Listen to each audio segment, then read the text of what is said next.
Secretary Clinton, and I'm glad to see your health is improving.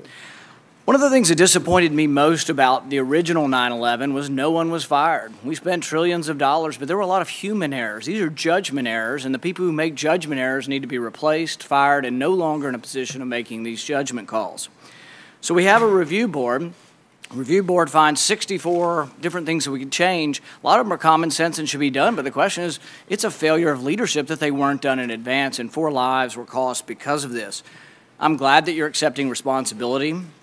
I think that ultimately with your leaving, you accept the culpability for the worst tragedy since 9/11, and I really mean that. Had I been president at the time, and I found that you did not read the cables from Benghazi, you did not read the cables from Ambassador Stevens, I would have relieved you of your post. I think it's inexcusable. The thing is that, we can understand that you're not reading every cable.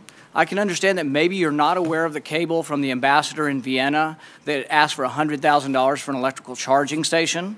I can understand that maybe you're not aware that your department spent $100,000 on 3 comedians who went to India on a promotional tour called Make Chi Not War. But I think you might be able to understand and might be aware of the $80 million spent on a consulate in Mashar al-Sharif that will never be built. I think it's inexcusable that you did not know about this and that you did not read these cables. I would think by anybody's estimation, Libya has to have been one of the hottest of hot spots around the world. Not to know of the request for securities really, I think, cost these people their lives. Their lives could have been saved had someone been more available, had someone been aware of these things, more on top of the job. And the thing is I don't suspect you of bad motives. The review board said, well, these people weren't willfully negligent. I don't think you were willfully. I don't suspect your motives of wanting to serve your country, but it was a failure of leadership not to be involved. It was a failure of leadership not to know these things. And so I think it is good that you're accepting responsibility because no one else is. And there is a certain amount of culpability to the worst tragedy since 9/11, and I'm glad you're accepting this. Now, my question is the U.S. involved with any procuring of weapons, transfer of weapons, buying, selling, anyhow transferring weapons to Turkey out of Libya? To Turkey? I will have to take that question for the record.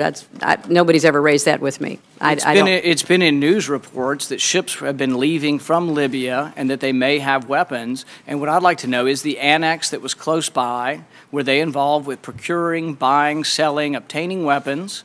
And were any of these weapons being transferred to other countries, any countries, Turkey included? Well, Senator, you'll have to direct that question to the agency that ran the annex. And I will see what information is available. And you're saying you don't know? I do not know. I don't have any information on that. And with respect to personnel, Senator, first, that's why we have independent people who review the situation, as we did with the Pickering and Mullen ARB, and all 4 individuals identified in the ARB have been removed from their job. Secondly, they've been placed on administrative leave while we step through the personnel process to determine the next steps. Third, both Ambassador Pickering and Admiral Mullen specifically highlighted the reason why this is complicated, because under federal statute and regulations, unsatisfactory leadership is not grounds for finding a breach of duty. The ARB did not find these 4 individuals breached their duty. So I have submitted legislation to this committee, to the Congress, to fix this problem so future ARBs will not face the situation. But here's the problem. The review board has all these recommendations, but there's one thing they failed to address, and I think you've failed to address, and it sets us up for another tragedy like this. They should have never been sent in there without a military guard. This should have been an embassy like in Baghdad in a war zone, and it should have been under military guard, significant military guard, Defense Department command. I don't think the State Department's capable of being in the war zone and protecting these people. I still don't think that. I think another tragedy could happen. I think another tragedy could happen in another war zone around the world. I think someone needs to make an executive decision. Someone needs to take leadership, and with that leadership should be that you shouldn't send them in with no Marines. You shouldn't send them in with Marines that are to guard records, not people. You shouldn't send them in with the same kind of ambassador or embassy staff that you have in Paris. I think that's inexcusable. Well, Senator, the reason I'm here today is to answer questions the best I can. I am the Secretary of State. The ARB made very clear that the level of responsibility for the failures that they outlined was set at the Assistant Secretary level and below. The administration has sent officials to the Hill more than 30 times. We've given as much information. We've been as transparent as we can. Obviously, we will continue to brief you and others to answer any and all questions that you have about going forward.